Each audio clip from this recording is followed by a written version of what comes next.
સુરતમાં ગરમીનો પારો વધતા હવે રસ્તાઓ પણ પીગળવા લાગ્યા છે। લાલ દરવાજા BRTS પાસે માત્ર 2 મહિના પહેલા જ બનેલો નવો રોડ ગરમીના કારણે ઓગળવા માંડ્યો।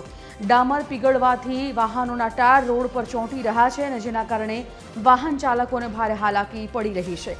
માત્ર થોડા સમય પહેલા બનેલો રોડ ગરમીમાં ઓગળતા હવે તેની ગુણવત્તા અને કોન્ટ્રાક્ટરની કામગીરી સામે પણ સવાલો ઊભા થઈ રહ્યા છે। નાના વાહનોના વ્હીલ પણ ત્યાં ચોંટી જાય છે। જો શરૂઆત હોય, ઉનાળાની શરૂઆત હોય ને આટલી તકલીફ પડતી હોય તો હજુ તો આખો ઉનાળો બાકી છે, તો આ પરિસ્થિતિ શું થશે? આ વિસ્તાર મેયરશ્રી અને ધારાસભ્ય શ્રી કાંતિભાઈ બલરનો વિસ્તાર હોય, અહીંથી 50 મીટર દૂર કાંતિભાઈ બલરનું કાર્યાલય હોય, છતાં પણ આ ધારાસભ્ય શ્રી આ ધ્યાન નથી આપતા।